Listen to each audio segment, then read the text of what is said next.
NEET paper leak मामले को लेकर बुधवार को बिलासपुर में एनएसयूआई कार्यकर्ताओं ने जोरदार प्रदर्शन किया। एनएसयूआई के राष्ट्रीय अध्यक्ष विनोद जाखड़ के नेतृत्व में सैकड़ों कार्यकर्ता केंद्रीय राज्य मंत्री तोखन साहू के निवास का घेराव करने पहुंचे। प्रदर्शन को देखते हुए सुबह से ही राजेंद्र नगर चौक, नेहरू चौक, केंद्रीय मंत्री के निवास क्षेत्र और कलेक्ट्रेट परिसर तक भारी पुलिस बल तैनात किया गया था तथा पूरे इलाके को पुलिस छावनी में तब्दील कर दिया गया था। प्रदर्शन के दौरान कार्यकर्ताओं ने बैरिकेडिंग तोड़ते हुए आगे बढ़ने की कोशिश की, जिसके बाद पुलिस और प्रदर्शनकारियों के बीच जमकर झूमाझटकी हुई।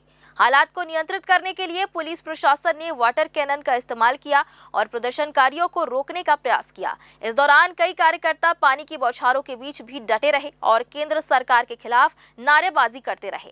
प्रदर्शन के दौरान कांग्रेसी नेता देवेंद्र यादव का कुर्ता भी फट गया, जिससे माहौल और गर्मा गया। एनएसयूआई नेताओं ने आरोप लगाया कि नीट परीक्षा में हुई कथित अनियमितताओं और पेपर लीक ने लाखों छात्रों के भविष्य के साथ खिलवाड़ किया है। वहीं पुलिस प्रशासन ने सुरक्षा व्यवस्था बनाए रखने के लिए आवश्यक कार्रवाई किए जाने की बात कही है। प्रदर्शन के चलते शहर के प्रमुख मार्गों पर कुछ समय के लिए यातायात भी प्रभावित रहा। आज किस कारण से देखिए, लगातार पूरे देश भर में देख रहे होंगे आप, नीट परीक्षा की बात हो, चाहे सीयूटी की बात हो, चाहे यूपीएससी की बात हो, चाहे सीबीएसई की बात हो, करोड़ों छात्र प्रभावित हुए हैं पेपर लीक के कारण। लगातार जो मेहनत कर रहे हैं, जो परिवारजन अपनी जमीनें बेचकर, लोन लेकर, कर्जा लेकर बच्चों को पढ़ाने का काम कर रहे हैं, वहीं दूसरी ओर सरकार का ध्यान पता नहीं किस ओर है कि लगातार पेपर लीक जैसी घटनाएं हो रही हैं, जिससे सैकड़ों छात्र आत्महत्याएं कर चुके हैं। इसकी जवाबदारी कोई लेने को तैयार नहीं है। धर्मेंद्र प्रधान जी का अभी तक इस्तीफा नहीं हुआ, एनटीओ को बैन नहीं किया गया।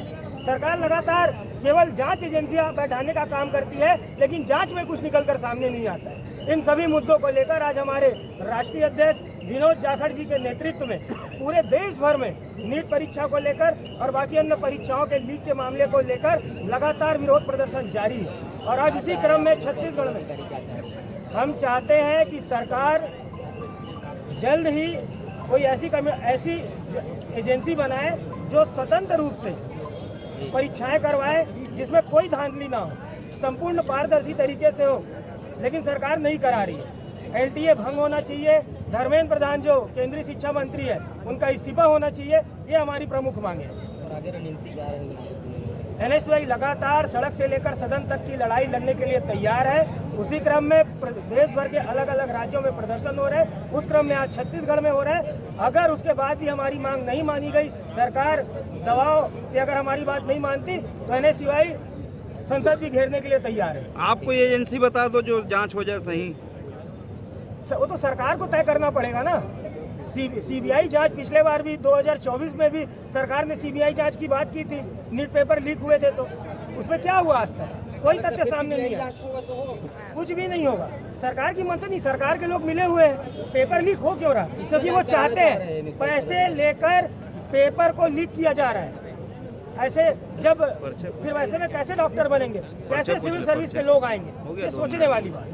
धर्मेंद्र प्रधान का इस्तीफा नहीं है। जब तक नीट के विद्यार्थियों को न्याय नहीं मिल जाता है, जब तक सीबीएसई के विद्यार्थियों को न्याय नहीं मिल जाता है, ये एनएसयूआई का कार्यकर्ता पूरे देश में संघर्ष करेगा। जिस तरीके से ये भ्रष्टाचारी सरकार चोरों को बचाने में लगी हुई है, एनएसयूआई जो है इनका पूरा विरोध करती है। धर्मेंद्र प्रधान को क्षमा देना पड़ेगा। आगे मांग नहीं होती तो आगे क्या करेंगे? आगे आज छत्तीसगढ़ में किया है, छत्तीसगढ़ के सारे जिलों में संघर्ष चलेगा। पूरे देश में एनएसयूआई आंदोलन कर रही है।